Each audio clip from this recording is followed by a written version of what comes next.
This is our slow day in Bangkok. Temple hopping, then local shopping, then food trip. Let's go!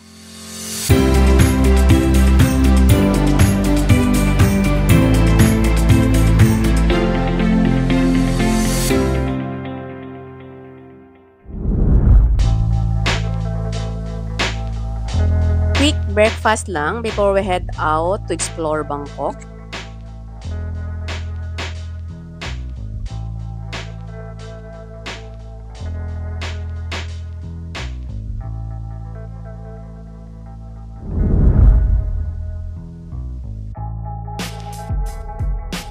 After mag-breakfast sa hotel, we decided to visit Wat Arun. Reminder lang guys to dress properly para hindi kayo maantala.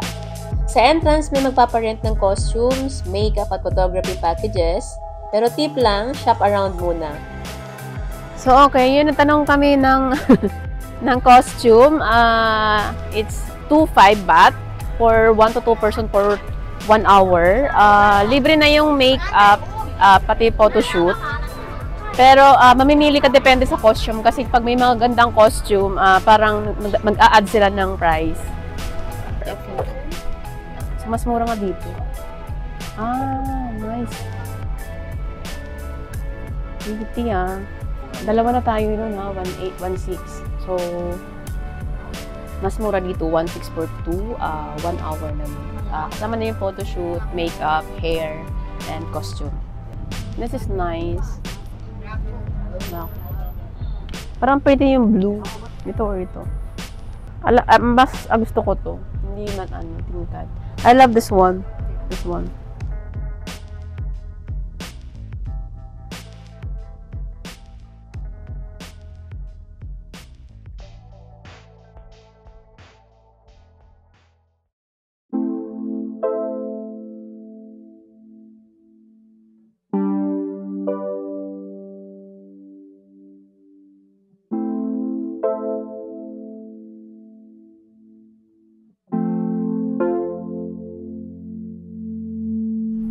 May nakita kaming mas murang pagrentahan ng costume. Libre na yung makeup, costume, hairstyle, and photoshoot.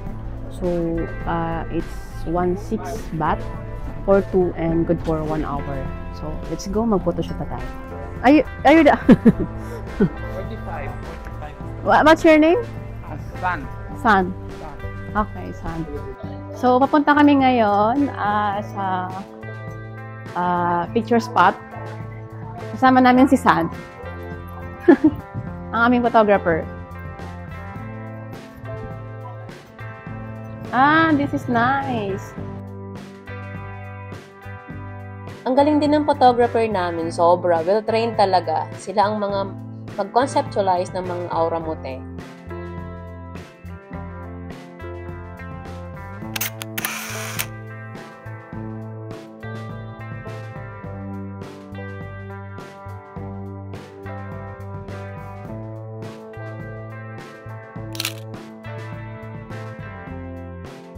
So we are here at Wat Arun Temple.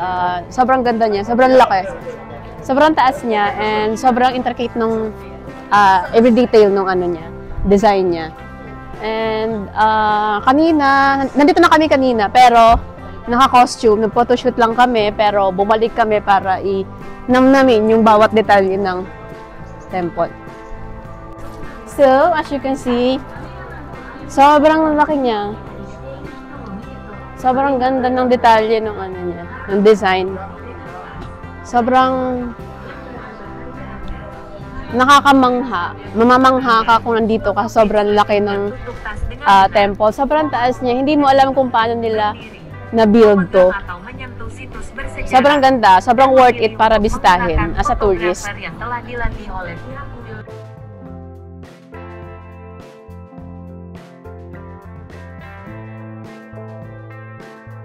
So, ang entrance dito ay 200 baht per tao. It's around 360 per tao in peso. So as you can see, yung detail ng mga flowers niya, yung every detail na yan, Hindi yan gawa sa semento. Parang may mga dinikit silang tiles na parang inukit. Sobrang madetalye yung pagkakaukit niya. Alang ganda ng flowers! In addition, sobrang dami ding flowers na makikita palibot ng temple. For example, itong orchids na to, sobrang ganda niya. Sobrang in bloom siya. So, meron din tayong mga lotus flowers. Sobrang ganda, oh. So, nandito tayo ngayon sa boat. From Wat Arun, sumakay tayo ng boat. Nagbayad tayo ng 5 baht per person. And try natin tumawid papuntang Grand Palace. So, titingnan natin kung closed ba siya or open. And then, mag-roam around na rin sa malalapit na pwedeng i-walk lang. Nakatakot naman yun, no? Parang ka nag-water rafting. Yan na! Ay, what are you?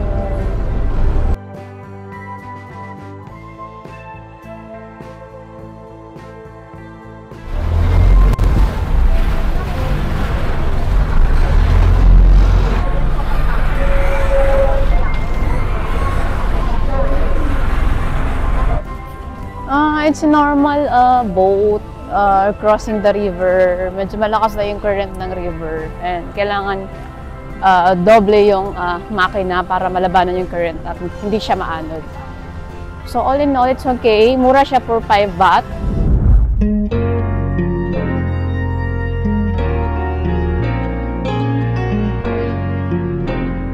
After the temple, we went to Pratunam Market. Shopping time at pasyal na din. May sub-stalls, clothes, bags, accessories. Tip lang, pumunta ng maaga para hindi masikip. Cash is king dito, kaya bring plenty of cash kung marami kang bibilhin. At magtanong din kung may mga wholesale price kapag 3 peraso or more para makamura. Karamihan sa mga stalls, walang fitting roof, so check nyo na lang yung size at fabric para sigurado. Dito tayo ngayon sa City Complex Pratunam. Isa siyang napakalawak na market. Iba-iba yung mga bumibisitang mga foreigner. Iba-ibang lahi. May mga Pinoy din tayo nakikita. Mag-ano pa lang sila eh.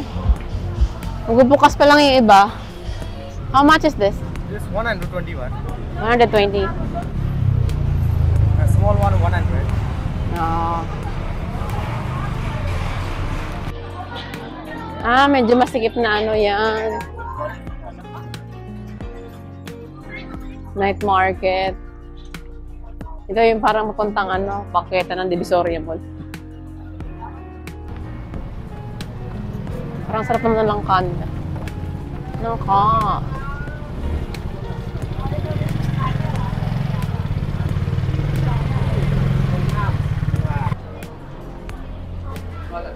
Ito kasi po damit lang eh. Ito yung aking palda ko. So, nandito tayo ngayon sa market, sa Pratunam. Medyo madami lang din yung tao, parang Divisoria Mall. Yung mga bangketa sa Divisoria Mall, parang ganun lang din siya. Pero iba-iba, may mga branded din siya mga damit. Medyo makikita din yung mga skinita. Mura siya, pero mas mura pa rin sa Pilipinas. After Pratunam, dumaan kami saglit sa 100 baht store. Fun finds para pasalubong, snacks, and various tito finds. Medyo madami din ang tao dito kaya magbaon ng maraming pasensya. Okay, so may nagpabili kasi sa akin ng bento, mga pusit daw to. So sabi niya yung hindi lang manghang. So yung hot and spicy. So palitan natin. Hot and spicy pala to. So sabi niya sabi niya yung hindi lang daw manghang. Let's explore other areas. So dito sa 100 baht, iba-iba yung tinda nila dito. Marami mga pasalubong, skincare, and marami pang iba. Hindi maanghang ba to? Mala flavor.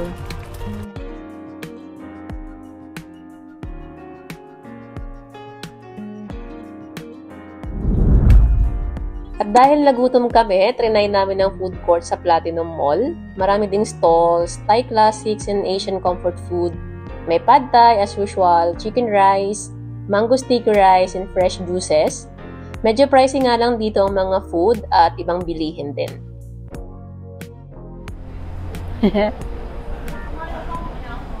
Don't touch my mango, please. Okay, so bumili kami ng milk tea. This is cacao milk tea, worth 24 baht. And this one is brown sugar, 39 baht. So, yung food namin is set para mas makamura. So, what's included in the set is are the sticky rice, roast beef, and papaya salad. So, dito ay parang famous yung papaya salad nila. So, kada dish, meron silang side papaya salad. And that is for today, guys. Temple, shopping, and food. Solid combo talaga. If gusto nyo pa ng Bangkok City Days, like and subscribe. See you on the next adventure. Bye!